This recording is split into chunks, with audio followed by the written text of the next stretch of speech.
한 주일 동안 평안하셨습니까? 요즘은 평안하셨습니까? 하는 인사를 드리기가 참 이렇게 어려운 시대에 우리가 살고 있는 것 같습니다. 전 세계가 재앙 수준의 천재지변으로 몸살을 앓고 있는 그러한 시대에 우리가 살고 있는 것 같아요. 얼마 전에 그 독일 우주 비행사가 우주에서 이 유럽 지역을 촬영한 그러한 것들을 신문 기사에서 제가 한번 봤습니다. 그런데 유럽이 얼마 전에 찍었을 때는 녹색인 유럽이 지금 현 시기에 이렇게 찍었더니만은 온 유럽이 갈색으로 변했대요. 얼마나 폭염과 그러한 것들로 아주 그 몸살을 앓는지, 특별히 그 유럽과 포르투갈 지역을 촬영한 거는 거의 나라가 갈색으로 변한 것들을 제가 그 인터넷 신문지상에서 제가 그 사진을 한번 본 적이 있습니다. 어마어마한 폭염. 여러분들이 계시는 우리 특별히 한국에 있는 성도님들이 계시는 한국도 올여름은 정말 최고 수준의, 제가 가끔 지나가는 뉴스들을 들으니까 40도가 넘는 그러한 여름 기온이 됐다는 그러한 소식을 접하면서 와, 어마어마한 그러한 폭염 수준이다, 그런 생각을 했습니다.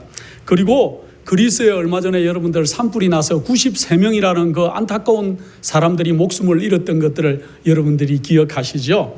그 그리스뿐만 아니고 지금 시베리아와 특히 저희가 살고 있는 이 캘리포니아에는 산불이 어마어마하게 지금 번지고 있는데 끄지를 못해요. 그래서 거의 주민이 2만 명 이상의 주민들이 다 대피를 하는 그러한 상태가 되었고, 특별히 소방대원들이 14,000명, 우리 한국에 있는 우리 소방 그러한 그 공무원들이 몇 분이나 되는지 제가 자세히 모르지만은 제가 아주 친하게 지내는 우리 한국에 있는 성도님들도 소방 공무원으로 있는 분들도 계시죠.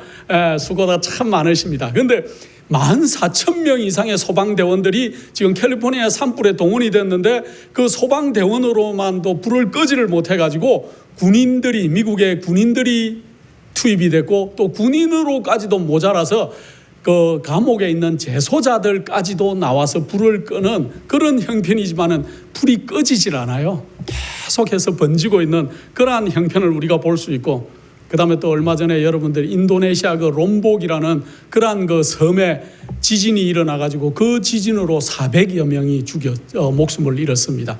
참 편안한 때가 없어요. 그리고 지금 호주에는 최악의 가뭄, 400년 만에 처음으로 맞는 가뭄으로 신음을 하고 있고, 또 반대쪽에 이 프랑스에는 얼마 전까지 폭염으로 정말 못 살겠다고 아우성을 쳤는데 이번에는 홍수가 어마어마하게 내려서 또 어려움을 당하는, 정말 이 땅에는 우리가 이 발을 붙이고 살 만한 곳이 없을 정도로 정말 재앙 수준의 천재지변들이 일어나고 있는 것들을 볼 수가 있습니다. 이럴 때 이제는 우리가 머리를 들어서 우리 주님의 오심을 위해서 준비하는 그러한 백성들이 되어야 될 것입니다. 이러한 모든 일이 일어나거든 너희는 뭘 하라고요?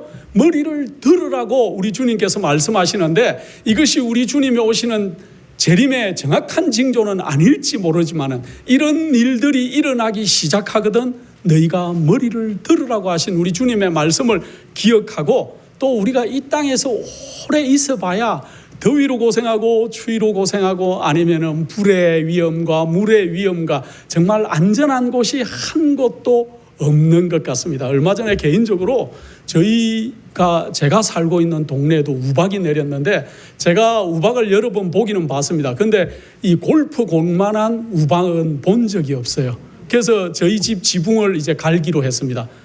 정밀하게 올라가서 카메라로 촬영을 해봤더니만 지붕이 다 덴트가 나서 우박이 떨어진 흔적에 이 미국 지붕이 이렇게 다 이렇게 파여가지고 이제 빨리 가는 것이 좋겠다. 그래서 제가 지난주에는 인슈런스에 가고 뭐 이렇게 이런 일들을 좀 처리하느라고 조금 바빴습니다.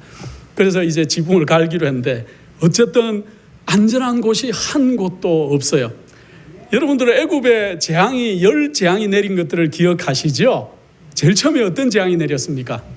피 재앙이 내렸죠. 모든 출애굽기 7장부터 12장까지에 보면은 애굽에 내렸던 10재앙에 대해서 그렇게 얘기를 하고 있는데, 첫 번째는 모든 물들이 피로 변하는 그러한 재앙이 있었고, 두 번째는 개구리가 아주 창궐해서 개구리로 아주 고통받는 일이 있었고, 세 번째 재앙은 이가 온 아론이 이렇게 뒷걸을 치니까, 하나님이 치라 그래서 치니까 온 나라에 이가 창궐하는 그런 일이 있었고, 네 번째는 파리 재앙이 있었죠. 파리, 요즘 여러분들이 그 집에 들어오는 그러한 파리는 기업기라도 하지요. 이때 애굽에 내렸던 파리는 사람과 생축들을 다 물었다 그랬어요. 쏘고 물고. 그러니까 우리가 지금 생각하는 파리하고는 수준이 좀 다른 아주 좀 강한 파리였던 것 같아요. 그 다음에 다섯 번째로는 모든 생축에 악질이 났죠. 그 다음에 여섯 번째 재앙은 이 종기가, 사람이든 짐승이든 종기가 나는 그러한 재앙. 이 하나하나 생각해 보면은 너무 어려운 재앙들이에요. 하나만 내려도 쉽지 않을 것인데, 그 다음에 일곱째 재앙은 얼마 전에 저희 집에 내렸던 우박이 아니고, 이 우박은, 이 애굽에 내렸던 우박은 불이 섞여서 내렸다고 성경에 기록하고 있어요. 그래서 여러분들은 어떤 우박이 불이 섞여서 내립니까? 지난주에 영국의 그 파이어 토네이도 같은 스톰이라고 해가지고 불길이 토네이도처럼 돌아서 이렇게 하는 그 영상을 혹시 보셨습니까? 그런 거는 아니겠지만 우박이 내리는데 불이 섞여서 내리는 우박이 애굽에 내렸다 그럽니다. 그 다음에 여덟 번째, 우박이 다 내리고 나니까 농작물들이 다 형편이 없어졌겠지요. 그 다음에 무슨 재앙이 왔습니까? 메뚜기 재앙. 메뚜기가 정말로 지면에 가득 차서 그 쓰러진 나무나 농작물이나 작물들을 다 먹어치우는 그러한 일들이 발생했습니다. 그 다음에 아홉째 재앙은 암흑재앙이었죠. 며칠 동안요, 사흘 동안 온 애굽 전역이 깜깜해지는, 그래서 식물이 우박을 맞아서 다 부러지고 다 했는데 다시 메뚜기가 와서 다 먹었는데 다시 깜깜해져서 소생할 기력이 없도록 그냥 암흑재앙이 왔던 것들을 아홉 번째 알 수 있고, 마지막에 여러분들이 잘 아는 애굽의 온 초태생들, 처음 난 것들은 다 죽는 장자의 재앙이 왔던 것들을 우리가 출애굽기에서 읽습니다. 하나하나 설명하면은 정말로 시간이 모자랄 정도로 어려운 그러한 재앙들이었지만은, 하나님께서 왜 처음에 이렇게 세 재앙, 무슨 재앙요? 제일 처음에 피가 되는 재앙과 개구리 재앙과 이 재앙은 애굽의 온 땅에 함께 내렸던 것들을 우리가 알 수 있어요. 그래서 하나님의 백성들이, 이스라엘 백성들이 모여 살던 그 고센 땅이라고 하는 그 지역을 중심으로 흩어져 모여 살고 있었는데, 그 지역에도 처음 세 재앙은 함께 내렸던 것들을 우리가 알 수 있습니다. 그런데 나중에 이 하나님께서 애굽에 재앙을 내릴 때 여러분들 기억하시는 성경절이 있습니까? 하나님이 누구를 심판하시겠다 그랬습니까? 애굽의 사람을 심판하시겠다고요? 아니면 애굽의 신들을 내가 심판하겠다고 하고 재앙을 내리셨어요. 애굽에 얼마나 신이 많았을까? 제가 이 설교를 준비하면서 많이 찾아봤습니다. 나열할 수 없을 정도로 애굽에는 잡다한 그러한 신들이 많이 있었어요.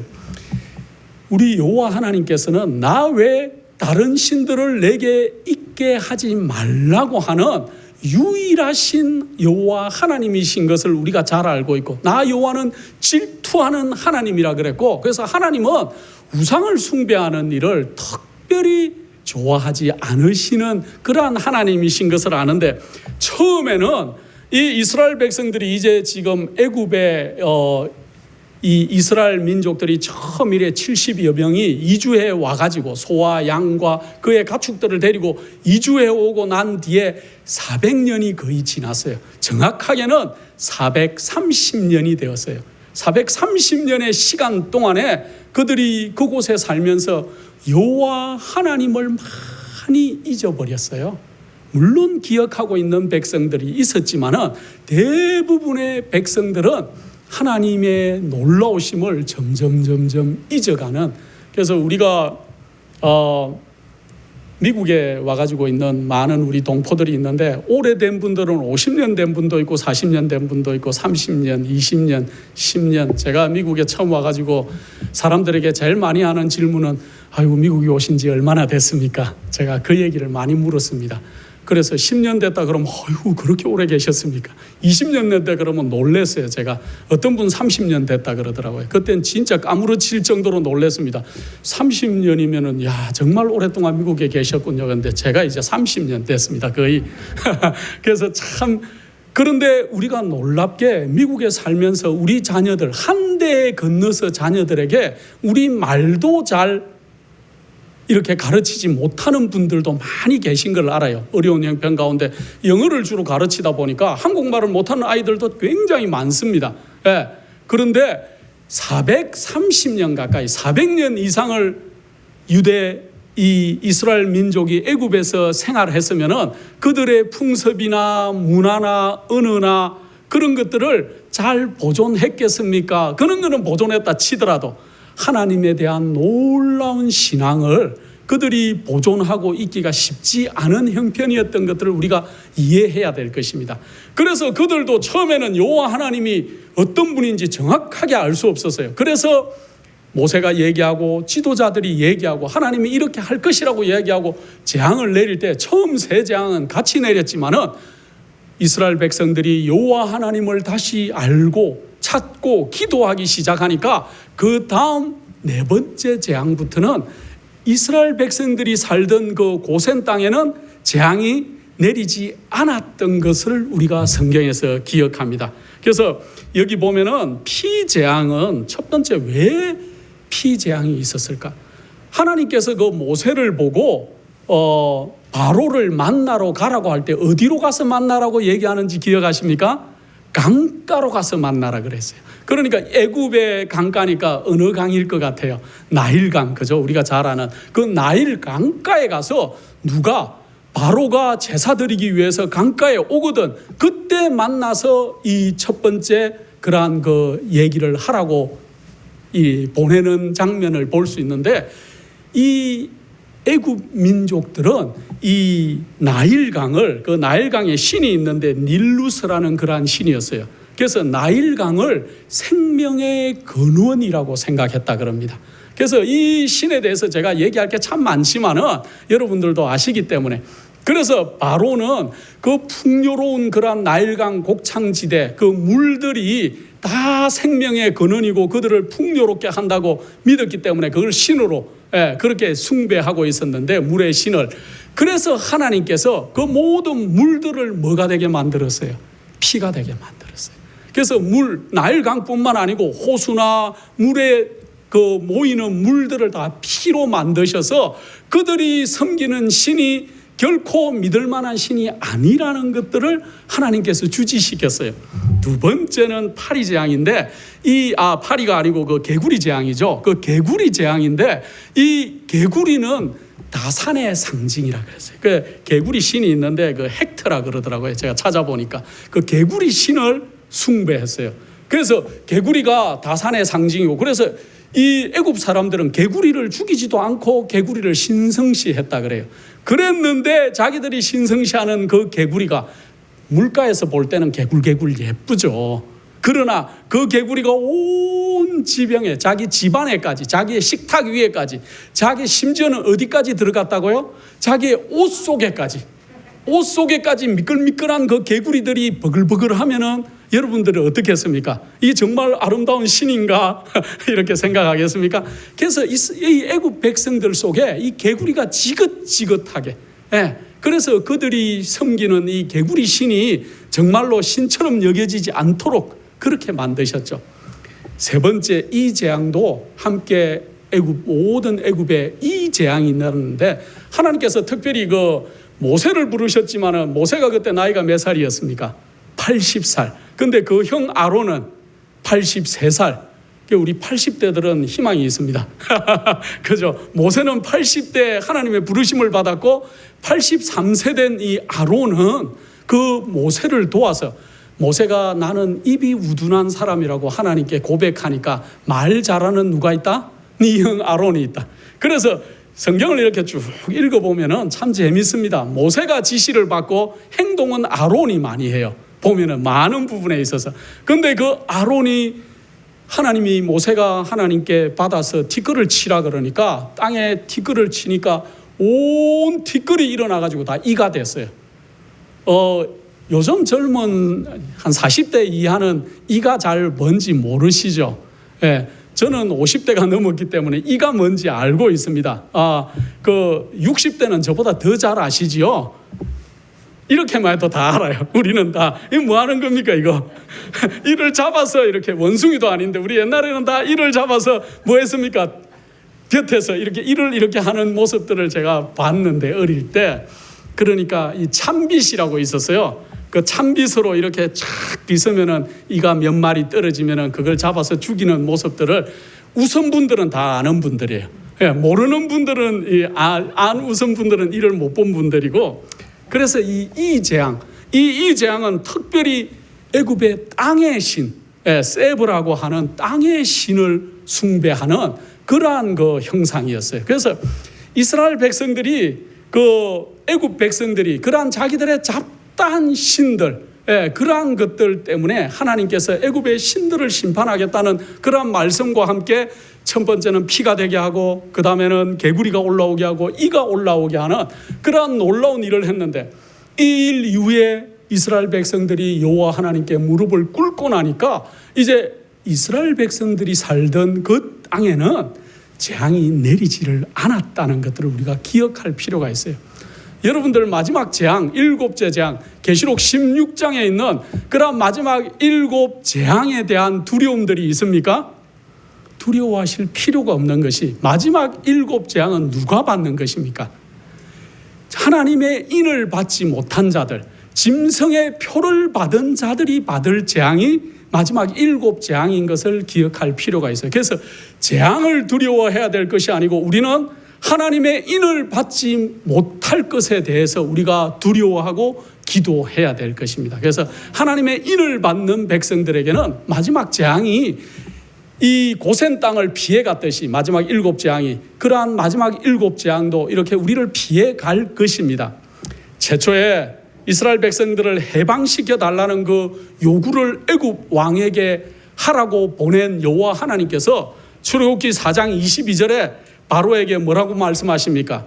이스라엘은 내 아들 내 장자라. 내가 내게 이르기를 내 아들을 놓아서 나를 섬기게 하라 하여도 내가 놓기를 거절하니 내가 내 아들 내 장자를 죽이리라고 하는, 벌써 이제 열재앙은 7장부터 나오지만은 4장에 하나님께서 최고 무서운 재앙의 그러한 경고를 미리 해 주셨습니다. 그런데도 이 바로가 그러한 말을 들었을 때 어떻게 해야 됐을까요? 그 말을 들었으면은 그들이 이 재앙을 당하지 않았을지도 모릅니다. 비록 이스라엘 백성들이 애굽에서 종살이를 하고 있는 그러한 백성들이었지만은 하나님께서는 이 이스라엘 민족을 뭐되게 만드셨어요? 모든 민족의 맏아들로 삼으시고 복음을 이들에게 간수하게 하시고 하나님의 놀라우심이 이 이스라엘 민족을 통해서 온 세상에 전해지도록 역사하시고 계획하신 민족이었어요. 그런데 그 민족을 이제 놓아서 내보내달라고 하는 요구를 바로가 이렇게 거절할 때, 그래서 처음 하나님께서 하신 그 경고의 음성이 마지막 그들의 가장 무서운 재앙이 된 것들을 우리가 기억할 필요가 있어요. 그래서 우리가 많은 말씀을 들어요. 또 말씀을 읽어요. 그 많은 것들이 우리에게 경계로 삼고 우리를 바르게 의로 교육하게 유익하기 위해서 우리에게 말씀을 주셨지만은 우리가 말씀이 실제로 내 것이 안 되죠. 어떤 경우에 있어서는. 그래서 우리가 이 말씀을 정말 내 것으로 받아들이는 놀라운 믿음의 마음들이 우리 속에 있어야 될 것입니다.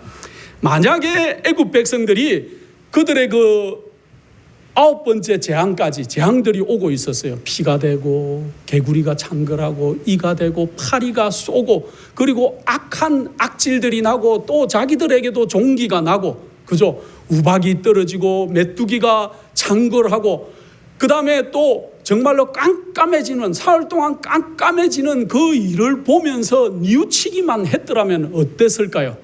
그들에게 마지막 자기들이 가장 귀하게 생각하는, 애굽에는 이 신들도 귀하게 생각했지만 모든 백성들이 왕으로부터 시작해서 가장 비천한 맷돌 뒤에 있는 여인까지도 누구를 귀하게 여겼어요? 자기의 장자, 나의 첫 아들, 내 장자가 나의 대를 이어서, 그래서 이 장자를 신처럼 여기고 있었어요. 그들은 그 재앙을 받지 않았을 것이었습니다. 그런데 그들이, 우리도 마찬가지예요. 하나님이 자금자금하게 우리에게 계속 경고의 음성을 들려주고 계세요. 이리로 가라, 또 이리 해라. 우리에게 그 9가지의 재앙이 다 내린 것은 아니지만은 우리에게도 자금자금하게 들려주시는 음성이 너무너무 많은데 우리가 어떻게 합니까? 그 음성을 거절해요, 자꾸. 그렇게 할 때 우리가 당할 수밖에 없는 마지막 놀라운, 마지막 무서운 재앙을 우리가 당하는 것 같습니다. 그래서 이 모세는, 하나님께서 이제, 모세가 여러분들 출애굽기 읽으면 참 곤란했겠죠. 어떻게 합니까? 모세가 참 곤란한데도 하나님은 자꾸 가라, 가서 경고해라. 또 좀 이렇게 하고 나면은 또 어떻게 합니까? 또 가라.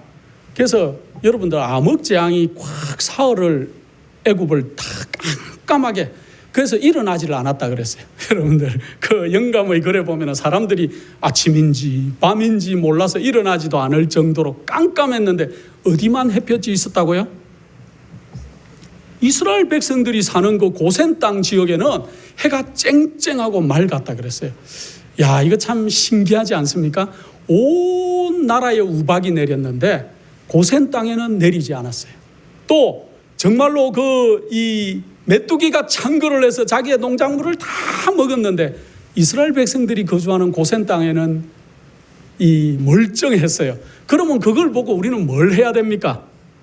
회개해야 되죠. 얼른 고치고 하나님 앞에 돌아오면 복받은 백성인데 그러지 않죠. 우리의 고집이, 자금자금하게 마음에 속삭이시는 음성들이 계속 오는데도 우리는 내 마음이 하나님의 음성보다 강할 때가 있어요. 여러분들도 그런 걸 경험할 때가 있죠.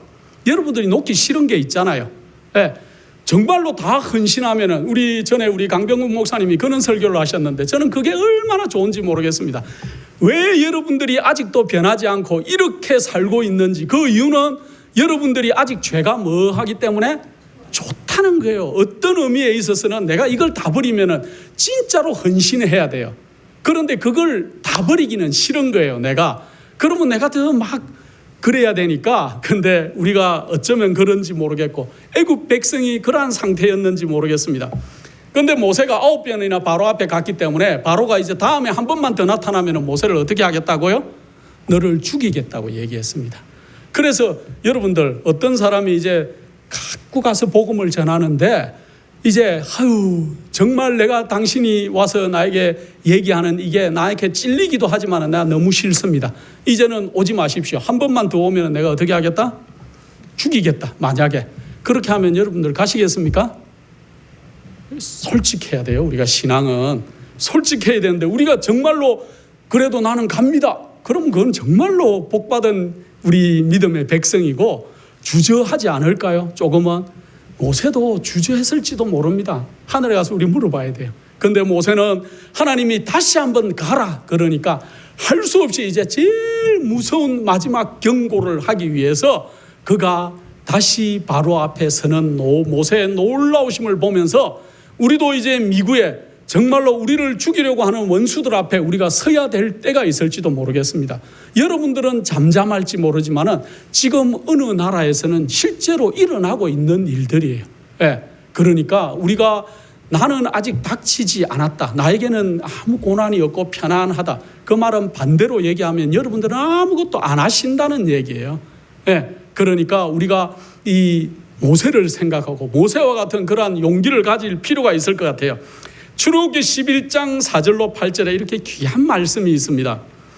여호와께서 이같이 말씀하시기를 밤중에 내가 애굽 가운데로 들어가리니 애굽 가운데 처음 난 것은 위에 앉은 바로의 장자로부터 맷돌 뒤에 있는 여종의 장자까지와 모든 생축에 처음 난 것이 죽을지라.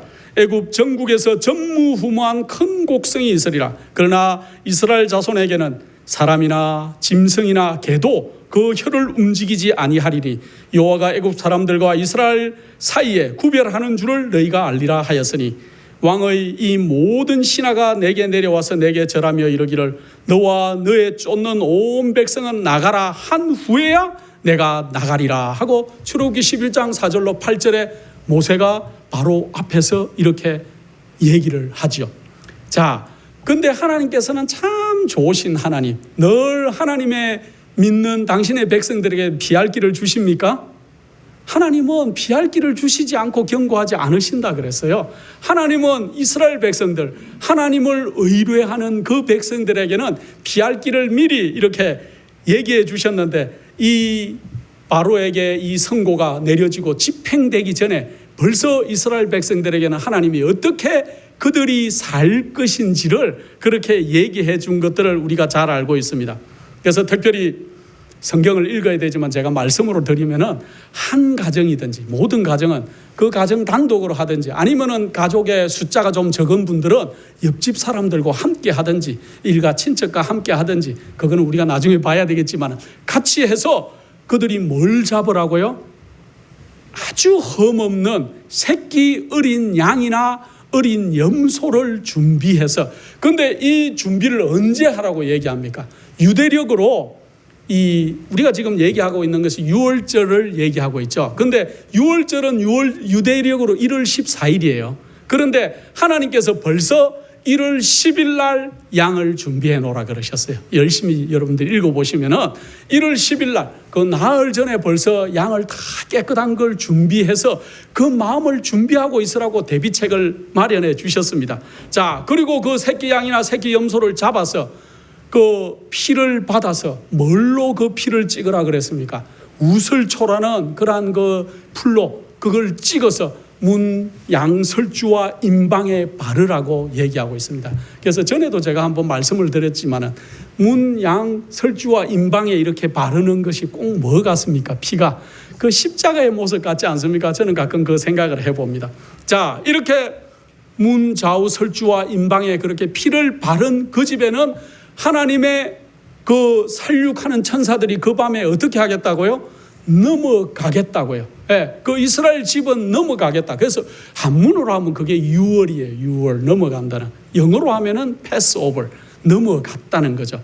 그래서 이스라엘 백성들이 그 놀라운 그 살육의 밤에 다 안전할 것을 얘기했고, 그런데 그 어린 양을 언제까지 먹으라고요? 그들이 그 밤에 구워서 다 먹으라고. 그 내장까지 구워서 다 먹는데 특별히 그 어린 양은 뼈를 꺾거나 부러뜨리지 말고 그대로 구우라고 그렇게 말씀하셨고, 그 어린 양을 먹을 때 어떻게 하고 먹으라 그랬습니까? 그들이 허리에 띠를 띠고 신을 신고, 신을 신고 허리에 띠를 띠고 또 뭐까지 짚고 지팡이까지 짚고, 이게 무슨 모습 같습니까? 속히 어디로 가야 될 모습 같지 않습니까? 옷을 입고 허리에, 우리 좀 전에 공부하는 시간에 베드로가 옥에 누워 있으니까 일어나 가지고 신도 신고 옷도 입고 도망가는 모습이죠. 그래서 나중에 사도행전에 읽어보면 뿅 하고 나타났는데 마가의 다락방 앞에 나타났다 그랬어요. 예, 그래서 우리도 나중에 그리 될지도 모르겠습니다. 하나님께서 놀랍게 우리를 인도하실 건데, 이 이스라엘 백성들이 신을 신고 허리에 띠를 띠고 지팡이를 짚고 속히 나갈 사람의 모습으로 이 음식을 먹는데 썬 나물과 무교병을 같이 먹으라고 얘기했습니다. 그래서 우리가 하나님께서는 이 애굽 백성들에게 내리는 놀랍고 무서운 그 재앙에서 이스라엘 백성들, 하나님을 의뢰하는 백성들은 어떻게 내가 구원할지, 또 너희들이 어떻게 해야 이렇게 안전하고 그렇게 될 것을 매뉴얼을 다 얘기해 주셨어요. 참 놀랍고 귀한 하나님 아니십니까? 여러분들이 생각하시기에 이스라엘 백성들은 그렇게 매뉴얼을 주시고 여러분들에게는 매뉴얼을 안 준 것 같습니까? 여러분들에게 어떤 매뉴얼을 주셨습니까? 애굽 백성은 말 몇 마디로 해주셨는데 여러분들에게는 66권이나 되는 책을 주셨어요. 이 책 속에 내가 너희를 어떻게 인도할 것이고 너희가 어떻게 해야 안전할 것이고 나를 어떻게 섬기고 어떻게 죄에서 떠날지를 세세하게 적어 놓으셨지요. 하나님이 TV를 하나 만들어도 그 TV에 매뉴얼이 있습니까? 어떻게 켜야 되고 어떻게 켜야 되고 매뉴얼이 있듯이 우리 인간을 가장 놀랍게 창조하시고 놀랍게 인도하시고 하늘 본향까지 인도할 매뉴얼을 다 주셨는데 그 좋으신 하나님이 이 이스라엘 백성들에게 그날 어떻게 그들이 살아남을지를 그렇게 말씀해 주셨습니다. 그래서 이제 나중에 이 구원을 입은 그러한 그 이스라엘 백성들은 대대로 무슨 절기를 지켜야 됐습니까? 유월절이라는 이 놀라운 절기를 그들이 지키는 백성이 되었어요. 그 이유는 뭡니까? 이 유월절은 그들을 실제로 어떻게 했어요? 그 애굽의 종살이에서 그들을 구원해낸, 우리가 영적으로 이 얘기를 풀면은 우리는 지금 어디에 살고 있어요? 죄의 애굽에 살고 있죠. 죄 가득한 애굽에 살고 있는 우리 주님께서 우리를 어디로 인도하여 내시는 거예요? 애굽에서 출애굽하게 만들어 주시는 거죠. 그런데 그 출애굽하는 방법이 있었죠. 그들이 어린 양을 잡아야 됐고 어린 양의 피를 발라야 됐고 그 어린 양의 피와 함께 그들이 썬 나물과 무교병을 먹는 그런 경험을 하는 그 백성들을 하나님이 놀랍도록 인도하실 것이라고 얘기하고 있기 때문에 우리에게 영적인 이 죄의 애굽에서 속히 나오기를 바라시는 놀라우신 우리 여호와 하나님께서 우리에게도 오늘날 계속 말씀하고 있지요. 너희들이 신앙을 똑바로 하면 좋겠다. 또 너희가 거룩한 성품을 좀 유지하면 좋겠다. 또 나의 거룩한 안식일을 좀 지키면 좋겠다 하고 계속 얘기하고 있는 것들을 우리가 볼 수 있습니다. 그래서 이 유월절은 기념적인 그들을 애굽에서 인도하여 냈다는 기념비적인 그러한 날임과 동시에 앞으로 표상적인 날이에요. 예수 그리스도께서 우리를 죄의 세상에서 출애굽 시킬 것을 표상하는 그리스도께서 우리를 놀랍도록 인도하시는 그러한 모습을 우리에게 얘기하고 있죠. 자, 이 사도는 이렇게 기록하고 있어요. 우리의 유월절 양 곧 그리스도께서 희생이 되셨다고 고린도전서의 5장 7절에 이 사도 바울은 그렇게 기록을 하고 있는 것과 마찬가지로 유월절에 드렸던 그 어린 양은 누구를 상징합니까? 예수 그리스도를 상징한다는 걸 우리가 너무 잘 알아요. 그래서 그 어린 양을 잡는 것만 문제가 아니고 그 피를 어디다 발라야 됐다고요? 문설주와 인방에 그렇게 발라야 되는데 우리 구원받을 믿음의 백성들은 그리스도의 보혈의 공로를 우리가 의지하는 백성이 되어야 우리가 구원을 받을 수 있을 것입니다. 그래서 그리스도의 그 보혈의 공로가 전 세계에 미쳤다는 건 우리가 인정을 하죠.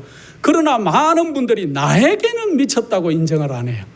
예수 그리스도의 보혈의 공로가 세상에 미친 게 중요한 게 아니고 나 자신을 위해서 예수 그리스도께서 이 땅에 보혈을 흘리시고 이 땅에 오셨다는 것을 우리가 명심하는 그러한 백성이 되어야 되고 우리 주님께서 날 위해 이 희생 제물로 유월절 양으로 오셨다는 것들을 우리가 기억하는 백성이면 참 좋겠습니다. 그래서 이 유월절은 이스라엘 백성에게 적용할 것이 아니고 오늘 나에게 내가 정말 죄의 애굽에서 400년 이상 속박되어 있던 나의 60년 인생, 70년 인생, 80년 인생 동안 죄에서 해방되지 못한 나에게 우리 주님께서 오늘 이제 피를 바르고 그리고 나오라고 하는 그 말씀에 응하는 백성들이 되어야 될 것입니다.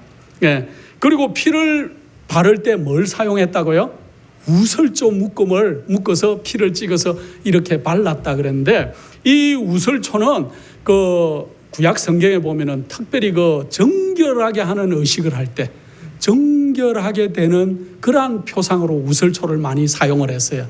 특별히 문둥병자를 만지거나 특별히 죽은 시체를 만진 사람들이 부정하게 되었을 때 그 부정하게 된 것을 깨끗하게 정결하게 하는 의식에 이 우설초를 사용했던 것들을 여러분들이 기억하실 것입니다.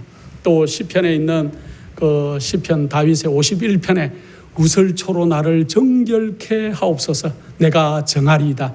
나를 깨끗하게 하옵소서. 내가 눈보다 희어지겠다는 이 다윗의 고백에 이 우설초가 나오는 것들을 우리가 잘 알고 있습니다. 그와 마찬가지로 우리도 늘 정결한 백성이 되어야 될 것입니다.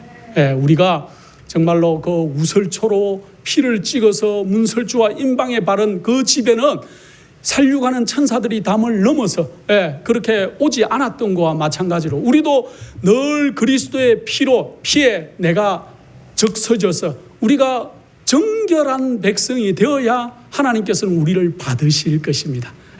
거기다가 이제 우설초를 그렇게 하라 그랬고, 그 다음에 또 어린 양은 뼈를 어떻게 하라고요? 꺾지 말아라 그랬습니다. 뼈를 꺾지 말아라. 이 얘기는 여러분들이 그 요한복음에 우리 주님께서 그 십자가에 달린 모습을 기억하시죠? 요한복음 특별히 19장에 그 얘기가 나오는데, 요한복음 19장 31절로 35절에 보면은 이 사람들이 안식일이 다 되었기 때문에 우리 예수님께서는 유월절 어린 양으로 그 금요일에 돌아가셨죠. 3시에, 오후 3시경에. 그런데 이제 해가 지면은 안식일이 시작되니까 이 유대민족들이 뭐라고 빌라도에게 요구합니까? 저 시체들을 빨리 끌어내려 달라고, 안식일이 되기 전에 그 시체가 십자가에 있지 않게 해달라고 그렇게 요구합니다. 그랬기 때문에 그 로마 군병들이 빌라도의 지시를 받아서 이 예수님의 양편에 있는 그러한 그 죄인들을 어떻게 합니까? 가서 그들은 아직 안 죽었기 때문에 어떻게 했다 그랬어요? 다리를 꺾었다 그랬어요. 다리를 꺾으면은 그게 빨리 이제 심장이 정지되고 죽는 그러한 일들이 발생한다 그럽니다. 그래서 이쪽 편 그러한 강도를 우리는 필히 강도라고 얘기하지만 이쪽 편에 달려있던 죄수도 다리를 꺾었고, 반대편에 있던 그러한 그 죄수도 가서 다리를 꺾었는데, 예수님에게 와서 다리를 꺾으려고 보니까 이미 예수님은 어떻게 하셨더라? 돌아가셨더라. 그런데 그래서 예수님은 다리를 꺾지 않으시고 그 창으로 죽었는지 확인하기 위해서 뭘 찔렀습니까? 옆구리를 찌르니까 물과 피가 같이 흘러나왔던 것들을 우리가 잘 알 수 있죠. 혈구하고 혈청이 분리가 돼가지고 이렇게 물과 피가 쏟아진 것들을 우리가 잘 알고 있습니다. 그래서 예언이, 하나님의 말씀이 정확하게 이루어지기 위해서 유월절 어린 양은 뼈를 꺾지 않은 그러한 어린 양을 희생제물로 드렸는데, 우리 정말 실제로 오신 유월절 희생 어린 양 되시는 우리 예수 그리스도께서는 이 땅에 오셔서 다리가 꺾이지 않으시고 그대로 그렇게 됐던 사건들을 우리가 잘 기억할 수 있었습니다. 그 다음에 그 고기를 우리가 어떻게 하라고요? 구워서 먹으라 그랬습니다. 고기를 먹으라 그랬는데, 이 고기를 먹는다는 영적 의미는 뭘까요? 예수님께서 뭐라고 말씀하십니까? 너희가 인자의 살을 먹지 아니하고 인자의 피를 마시지 아니하면 너희 속에 생명이 없느니라.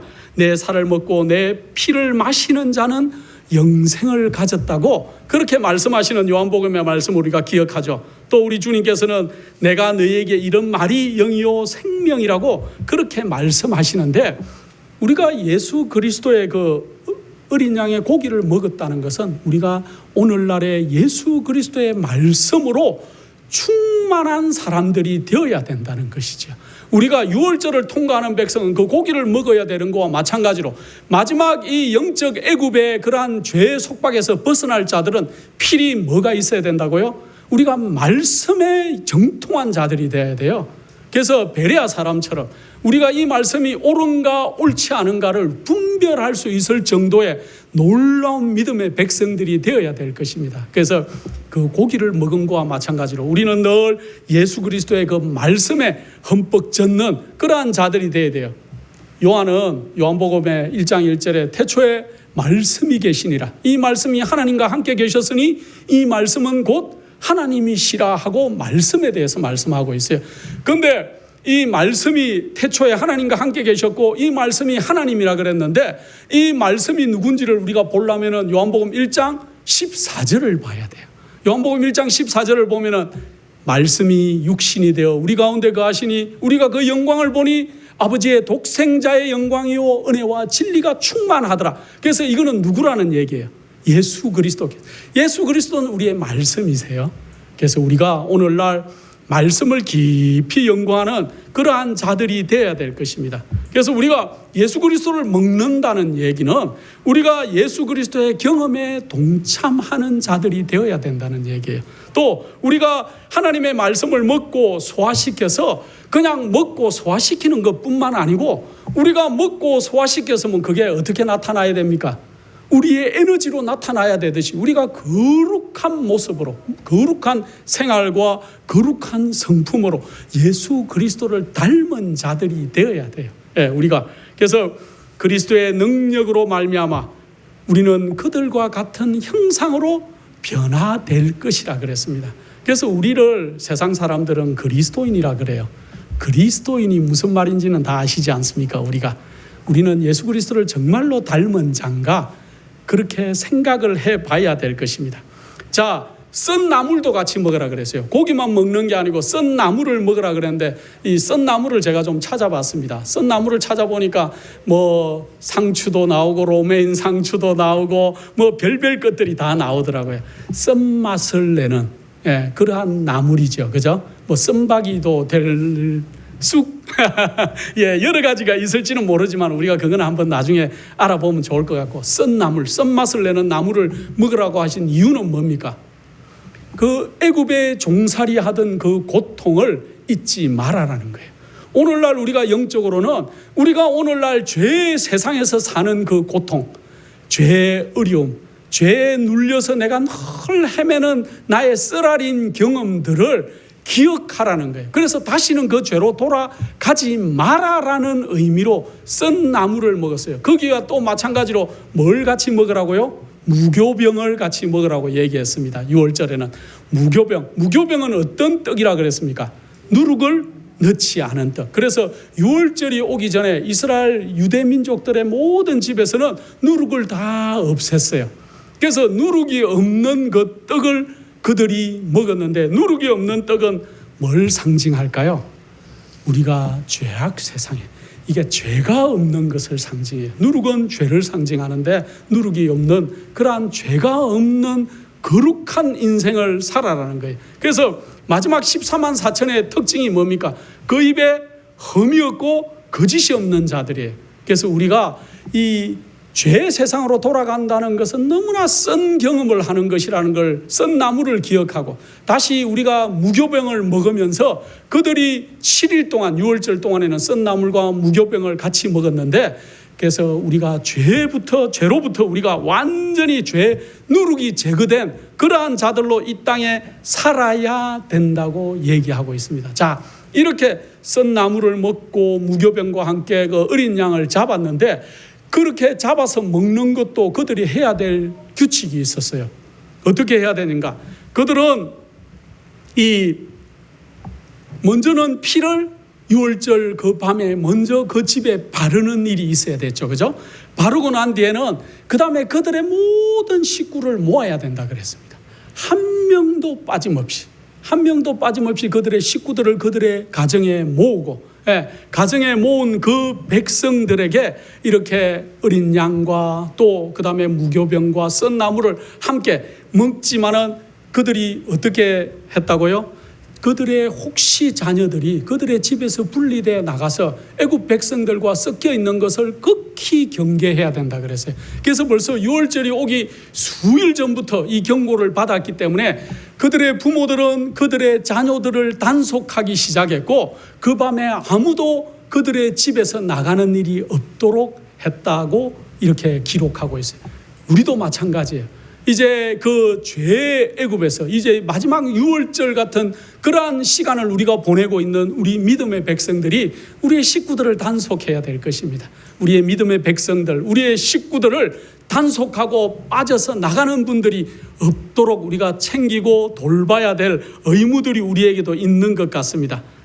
그래서 그들이 아무리 어린 양은 잡았지만은 어린 양은 잡았대 그들이 문설주에 피를 바르지 않는다면 그들이 6월절을 정확하게 넘길 수가 없었던 것을 알 수 있고, 또 그들의 식구들이 집 밖으로 나갔다면은 그들이 그 유월절을 온전하게 지킬 수 없었다는 것들도 우리가 알 수 있습니다. 그러나 이 모든 것들을 다 했더라도 그들이 온전한 마음으로 여호와 하나님을 신뢰하지 않았다면은 그 밤을 거룩하게 보낼 수 없었다는 것들을 우리가 명심할 필요가 있습니다. 그래서 이스라엘 백성들은 이 명령을 순종했기 때문에 하나님이 하라는 그 매뉴얼대로 모든 것들을 지킨 그 백성들 위에 살육하는 천사들이 그 밤에 어떻게 했다고요? 그 집을 넘어갔다고. 그리고 특별히 그 애굽의 그 온 나라들의 살육하는 천사들이 지나갔지만은 이스라엘 백성들이 지나는 고센 땅은 거의 천사들이 그냥 넘어서 지나가는 놀라운 일들이 있었던 것을 알 수 있습니다. 우리는 이 죄의 세상에 살고 있지만은 우리가 하나님의 말씀에 순종하는 법을 배워야 돼요. 온유, 제가 자주 얘기합니다. 온유해라 하지만은 온유는 뭐 정말로 뭐 남에게 친절하고 인사 잘하고 상냥하고 아부잘하고 하는 게 온유가 아니에요. 그게 아니고 내 뜻과 하나님의 뜻이 상충되거든 내 뜻을 과감하게 접고 하나님의 뜻을 따라가는 것이 온유라는 것을 우리가 생각할 필요가 있고, 그것이 순종의 참 뜻이 아닐까 그런 생각을 합니다. 그래서 우리가 이 이스라엘 백성들이 순종함으로 그들이 정말 그 밤의 어려움을 다 통과했듯이 우리가 그러한 믿음의 백성들이 되어야 될 것입니다. 그래서 모세가 그들의 구원을 위하여 준비하신 그 모든 것을, 하나님의 명령을 이스라엘 백성들에게 그렇게 자세히 얘기해 주었을 때 출애굽기 12장 27절에 백성이 머리 숙여 경배하였다 그랬어요. 온 이스라엘 백성들은 하나님의 말씀을 거룩하게 청종하는 놀라운 백성이었기 때문에 그 유월절을 무사히 넘을 수가 있었어요. 오늘날 여러분들은 어떻습니까? 하나님께서 여러분들에게 자금자금하게 계속 경고의 기별을 주시는데 여러분들은 그 머리 숙여 하나님의 말씀을 순종하고 따라가실 마음의 준비가 되셨습니까? 아니면은 아직 내가 할 일들이 조금 더 이 땅에 남아 있다고 생각을 하십니까? 그래서 이스라엘 백성들은 그들이 이제 노예 생활에서 자유를 얻게 된다는 기쁜 소망과 또 그들을 학대하던 자들에게 임할 절박한 재앙에 대한 무서운 소식과 그들의 임박한 이제 출애굽의 그러한 모든 따르는 수고와 그러한 활동들, 이 모든 것들이 얼마 동안 그들을 힘들게 하고 이렇게 압박을 가했지만은 그들은 정말 은혜로우신 우리 여호와 하나님께서 우리를 구원해 주실 것이라는 놀라운 감격에 한동안 차 있었다 그랬습니다. 여러분들은 어떻습니까? 지금 여러분들이 지나가고 있는 이 땅에서 우리 주님께서 여러분들 곧 오시겠다고 하는 말씀을 들으면 여러분들이 감격하십니까? 아니면 주님 조금만 더요, 한 달만 더 주시면 제가 정리할 게 좀 더 많습니다, 이렇게 생각하십니까? 그 애굽 사람들 중에 이 이스라엘 백성들은 준비가 다 됐어요. 애굽 사람들 중에도 많은 사람들이 어떻게 했다 그랬죠? 성경에 이 이스라엘 백성들에게 그들의 삶을 의지하는 백성들이 수없이 많이 왔다 그랬습니다. 그런데 그 이스라엘 백성들은 그들의 마음을 활짝 열고, 비록 그들을 핍박하던 애굽 사람들이었지만은 그들의 여호와 하나님을 믿겠다고 하고 그 여호와 하나님을 신뢰하겠다고 얘기하는 그 애굽 백성들을 다 받아들였다 그랬어요. 그래서 출애굽할 때 숫자를 세니까 이 장정만, 전쟁에 나갈 수 있는 20세 이상의 장정만 60만이 가까이 됐다 그랬는데 그 중에 흐다한 잡족이 따라왔다는 것들을 우리가 잘 알고 있습니다. 그러나 그들이 늘 문제를 일으킨 것도 알 수 있지만은, 자, 이스라엘 백성들은 하나님께서 내리신 지시를 순종했다. 그들은 신속하고도 은밀하게 떠날 준비를 했다. 그들은 가족들을 집안에 모으고 유월절 양을 잡고 그 고기를 불에 구웠다. 그리고 무교병과 썬나물도 준비해뒀다. 가족의 제사장인 아버지는 피를 문설주에 뿌리고 가족들을 집안에 다 모았다. 그들은 말없이 급히 유월절 양을 먹었다.